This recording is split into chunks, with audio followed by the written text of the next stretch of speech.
أشكو غرامي يا نور الوجود طالما أشكو غرامي يا نور الوجود وأنادي يا تهامي يا معدن الجود وأنادي يا تهامي يا معدن الجود لما أشكو غرامي يا نور الوجود طالما أشكو غرامي يا نور الوجود وأنادي يا تهامي يا معدن الجود وأنادي يا تهامي يا معدن الجود صلوا على النبي محمد. Assalamualaikum warahmatullahi ta'ala wabarakatuh.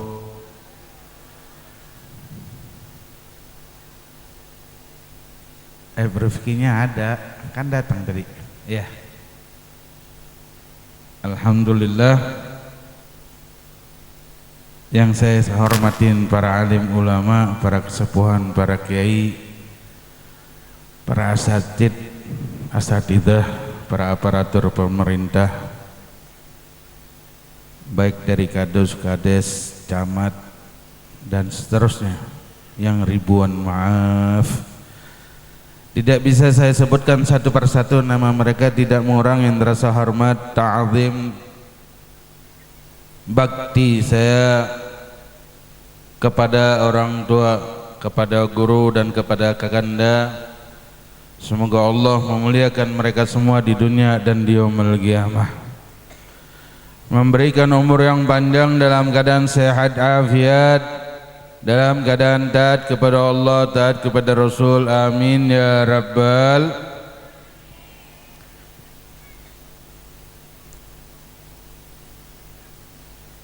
Alhamdulillah, limpahan puji syukur kehadirat Allah yang mengumpulkan kita dari pagi mungkin sampai siang menuju asar dalam rangkaian acara Tahun Baru Islam dan juga santunan anak yatim. Yang ini semua atas izin Allah, atas keinginan Allah, terlaksanalah acara ini dengan baik dan berkah. Berarti setiap amal ibadah yang kita kerjakan di hari ini menjadi buah hasil yang akan membawakan kebaikan bagi kita di dunia dan di yaumul qiyamah. Perkumpulan dari pembacaan ratibul atas, pembacaan ratibul haddad, salat zuhur berjamaah, lalu pembacaan rawi dan mahalul qiyam, dan itu yang akan menjadikan saksi nanti di yaumul qiyamah bahwa kita pernah duduk di tempat ini bersama-sama mengangkat atau menyebut nama Allah, mengagungkan nama Allah, mendengarkan kalimat-kalimat firman-firman-Nya Allah, dan mendengarkan sirah, sejarah, biografi dari kekasih kita Nabi Muhammad, hingga dalam acara santunan anak yatim yang mana Nabi katakan ana wa kafilul yatim hakadza fil jannah. Isyarah dari Nabi Muhammad bagi mereka-mereka yang, tapi yang harus kita garisin, kalau sekarang sih sebutannya hari Asyura ya, ntar kita mau nyambut hari Asyura, hari anak yatim. Bukan hari anak yatim itu yang setahun sekali, biar kita pahamin. Kadang orang ngadain santunan anak yatim setahun sekali dia baru nyumbang anak yatim. Nah ini yang harus kita garis tengahin, garis bawain. Ana wa kafilun yatim, kata Rasulullah, yang ngejamin, kata ulama dari hadis ini, yang memberikan makan, yang memberikan kasih sayang, yang memberikan tempat kepada mereka untuk mereka istirahat. Berarti kata ulama, mereka yang setiap hari memberikan kemuliaan, memberikan rezeki mereka, memberikan harta mereka, memberikan tempat mereka, memberikan kasih sayang kepada mereka, memberikan makanan kepada mereka, kepada anak-anak yatim, baru mereka mendapatkan isyarat dari Nabi Muhammad. Apa isyaratnya? Dia akan seperti ini bersama Nabi Muhammad di dalam surga, bergandengan, bersandingan atau berdekatan dengan Nabi Muhammad. Mudah-mudahan warga Sagaranten yang termasuk dalam hadisnya Nabi Muhammad tentang anak yatim, insyaallah. Amin ya rabbal. Tapi jika tidak, maka banyak perkara-perkara yang lain. Jika kita seandainya tidak bisa memberikan mereka anak yatim seperti yang saya sampaikan di awal, mereka yang memberikan makan, mereka yang menyantun, mereka yang memberikan harta, mereka yang memberikan tempat dan kasih sayang kepada mereka, kalau tidak bisa setahun sekali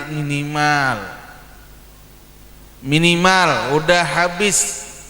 Jangan sampai kita termasuk orang-orang yang dicaci maki oleh Allah, yang dihinakan oleh Allah, yang dimarahi atau dimurkai oleh Allah kepada mereka-mereka yang menghadik anak yatim dan mereka-mereka yang kadang ada proposal datang meremehkan, niatnya mungkin meremehkan proposal tadi, tapi mau nggak mau dia telah meremehkan anak yatim. Orang yang meremehkan anak yatim, na'udzubillah tsumma na'udzubillah, ayatnya sering kita kali baca di dalam surat Wad-Duha, kita hafal, kita dengarkan, kita berulang kali kalau lagi sholat berjamaah, kadang imam membaca atau kita lagi sholat. Tapi ibrah dari ayat Al-Quran tersebut tidak masuk ke dalam diri kita. Kenapa? Karena satu, kurangnya pengetahuan kita tentang kemuliaan anak yatim. Kata Rasulullah sallallahu alaihi wasallam, Rasulullah menjamin orang-orang yang di dalam rumahnya ada anak yatim, yang memeliharanya dengan kasih sayang dan lembut. Kadang kita anak yatim, mentang-mentang anak yatim kita suruh-suruh. Kadang berani kita bentak. Padahal seperti mana kita ketahui bahwa aba secara kandung abaknya yang telah meninggalkannya dalam keadaan wafat. Tapi abak dari seluruh anak yatim adalah Nabi Muhammad. Makanya Nabi dikatakan abul yatim, abak dari seluruh anak yatim.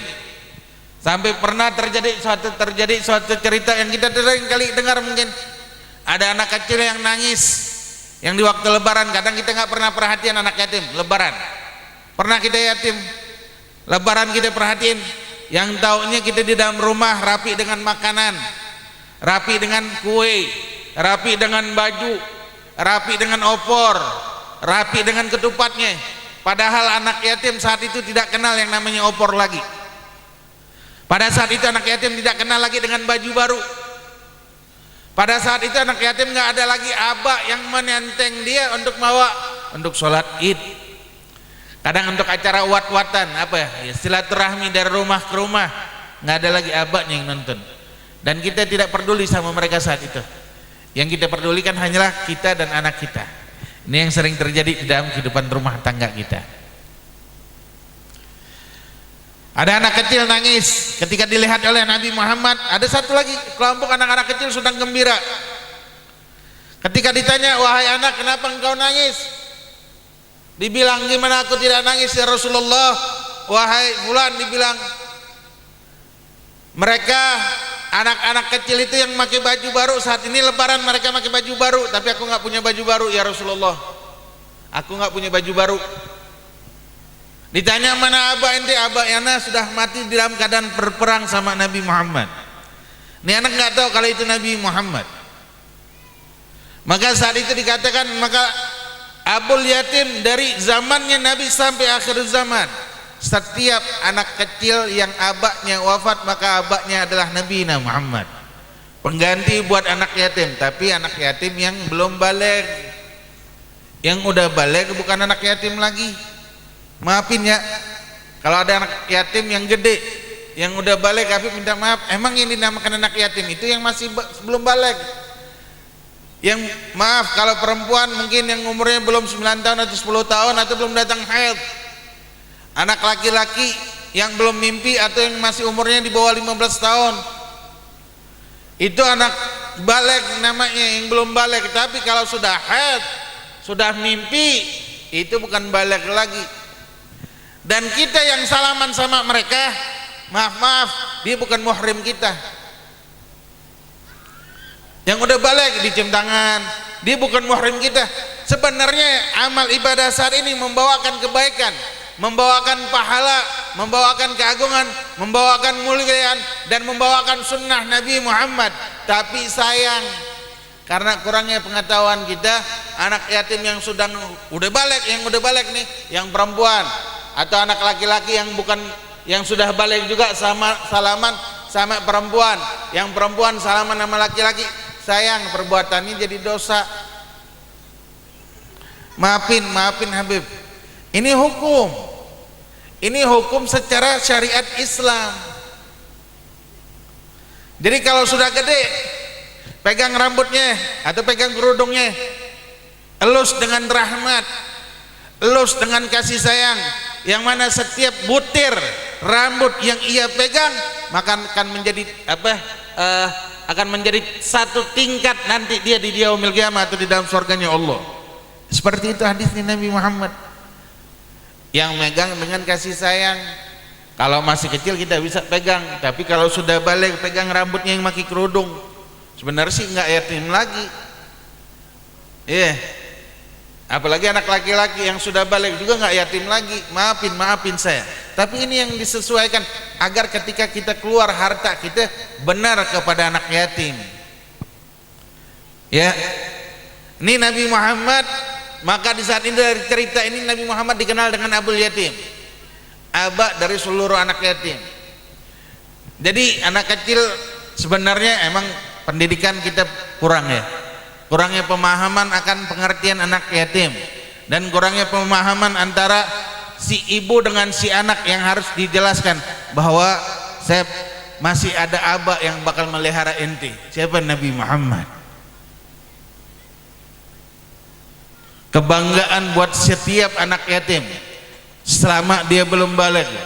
Tapi kalau sudah balik lepas.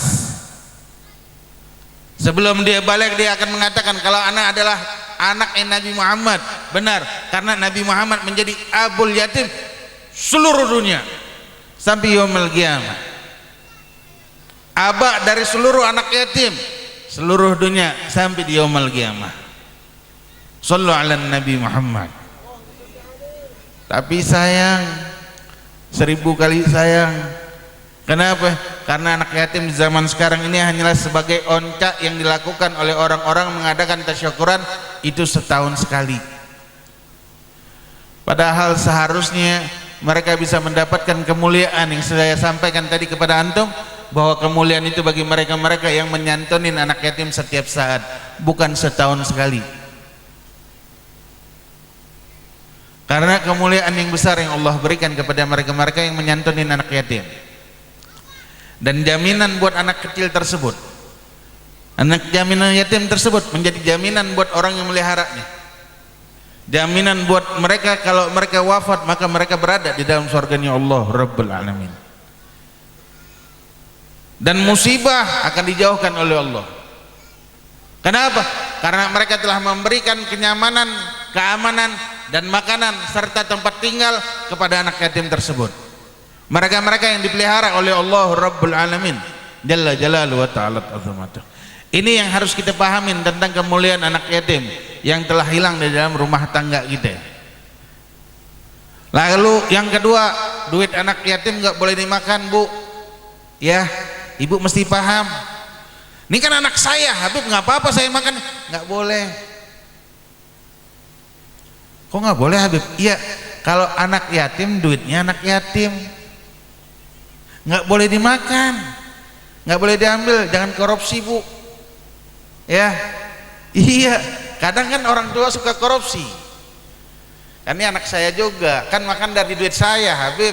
Ya nggak apa-apa, saya ambil. Nggak boleh. Jangan diambil. Kalau saya boleh mungkin maafin. Kalau secara hukum harus dijelaskan secara hukum agar kita mendapatkan kemuliaan dari anak tersebut. Duit anak yatim nggak boleh diganggu gugat. Bahkan pengurus anak yatim pun nggak boleh ngambil ganggu gugat. Kalau kita ngadain proposal untuk sumbangan anak yatim, kita keliling rumah harus disebutkan di situ khusus untuk anak yatim atau sekaligus tanggungan untuk acara.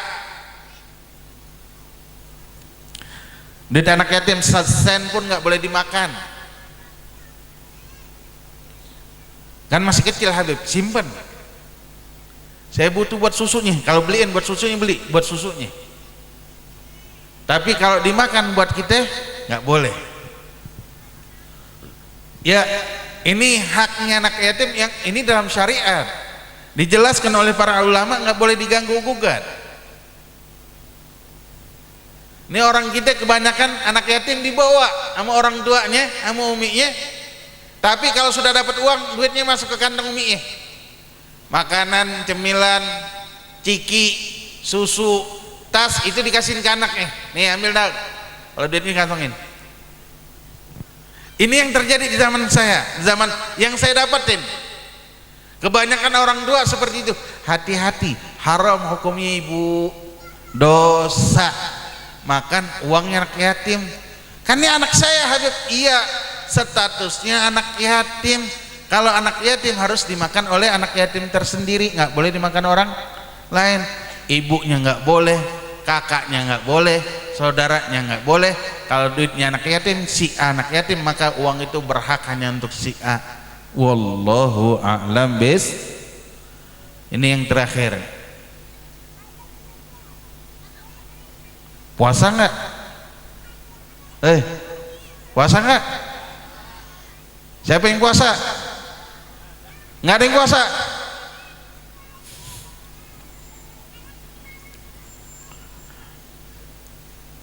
Insya Allah Tasu'a nggak apa-apa nggak puasa, tapi besok puasa.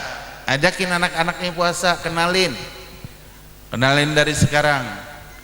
Ya, besok puasa Asyura.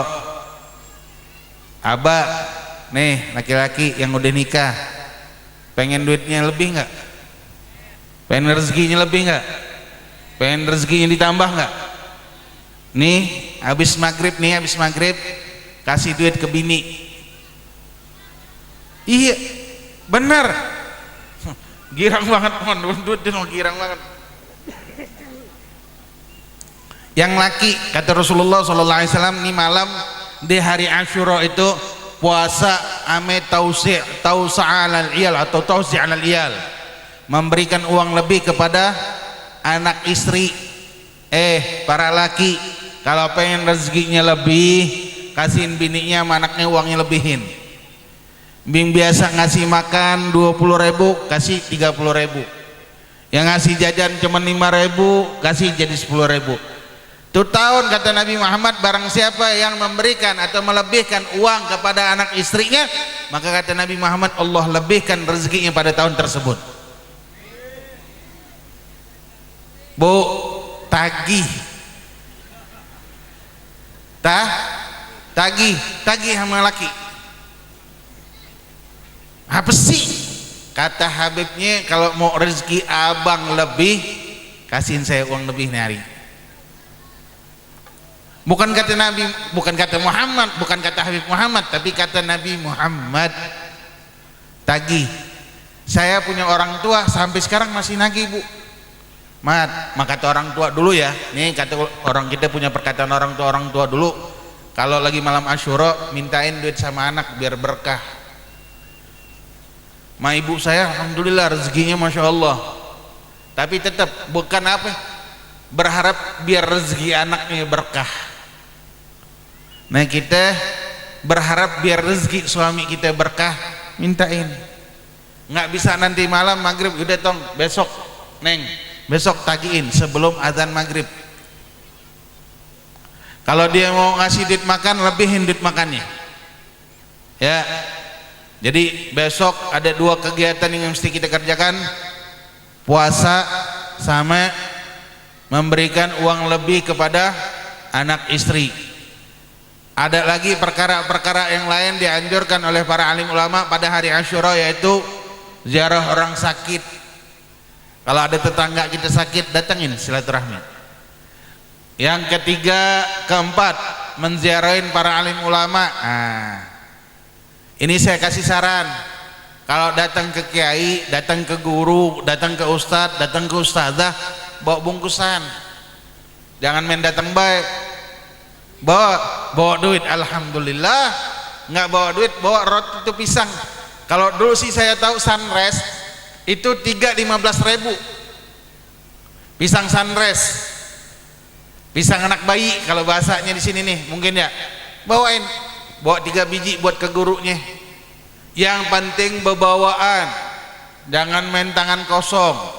Itu yang ketiga. Keempat, yang kelima, mandi. Para ulama mengatakan barang siapa yang mandi nanti maghrib sampai sebelum azan asar, ada yang mengatakan sebelum azan zuhur, ada yang mengatakan sampai sebelum azan subuh, ada yang mengatakan sampai sebelum azan maghrib. Barang siapa yang mandi maka air tersebut bersambung dengan air Zam-Zam. Bahkan dikatakan oleh ulama airnya bersambung dengan air yang ada di dalam surganya Allah. Ini perkataan ulama. Tapi yang jelas 2, puasa sama memberikan uang lebih, mandi. Terus yang keenam apa? Memakai sifat mata. Ya, laki-laki dan perempuan. Kan laki-laki nggak boleh sifat mata, kan itu punya perempuan. Tong ngaji, makanya ngaji. Sifat laki, sifat mata itu sunnah dari sunnahnya Nabi Muhammad. Nabi nggak pernah lepas dari sifat mata. Bukan perempuan, yang kan perempuan itu apa? Sedo ya? Ya sedo ya? Iya. Kalau kita sifat mata tuh yang digituin tuh, yang masukin ke dalam mata tuh, itu sunnah dari sunnah Nabi Muhammad. Bodoh sama orang. Mak kita beribadah jangan ngeliatin orang, Bu, jangan ngeliatin orang. La yastalim idza annas ajnas, la yastalim idza sami annas. Manusia itu macam-macam dan kita nggak bakal selamat kalau dengerin ngomongin manusia. Kalau istimnya ibadah, kerjain yang benar, yang ikhlas karena Allah dan Rasul. Itu yang keenam. Yang ketujuh, membaca surat Al-Ikhlas 1000 kali mulai maghrib ini sampai maghrib maghrib besoknya. Terus sholat, terus membaca ayat kursi. Ini yang dianjurkan oleh para ulama untuk kita lakukan nih malam sampai besok malam. Yang mampu lakukan. Tapi yang 2, puasa sama memberikan uang lebih kepada istri, kerjakan. Orang yang berpuasa di hari Asyura, dia mendapatkan dosa pengampunan dosa 1 tahun. Di dalam riwayat lain dia mendapatkan dosa 1 tahun yang lalu. Ya, ini tentang orang yang puasa Asyura. Kedua, memberikan uang lebih kepada istri. Kata Nabi Muhammad, orang yang memberikan uang lebih kepada anak istrinya, maka Allah berikan uang atau Allah berikan rezeki yang lebih pada tahun tersebut. 2 perkara ini kalau bisa kerjain. Ya, mungkin itu saja yang bisa saya sampaikan. Kita tunggukan Habib Rifki yang sebentar lagi duduk bersama kita. Mudah-mudahan apa yang kita dapatkan di hari ini benahin niat, jangan setahun sekali ngadain santunan yatim. Kalau nggak bisa kita kasihin kepada mereka anak yatim yang suka lewat setiap hari Jumat tuh. Kalau mereka sholat Jumat kasih. Kalau kita lewat ngeliat ada anak yatim, kita tahu anak yatim lebih, kita kasih. Biasakan 2.000 anak kecil bakal girang. 2.000 kegembiraannya dia itu buat jaminan kita nanti di yaumul qiyamah. Ya, hadirin hadirat rahimakumullah, mungkin itu saya yang bisa saya sampaikan. Allahumma hdina fi man hadait wa afina fi man afait wa tawallana fi man tawallait wa barik lana fi ma atait wa qina bi rahmatika syarra ma qadait wa sallallahu ala sayidina Muhammadin nabil ummi wa ala alihi washabihi wasallam walhamdulillahi rabbil alamin wa la minkum. Assalamualaikum warahmatullahi taala wabarakatuh.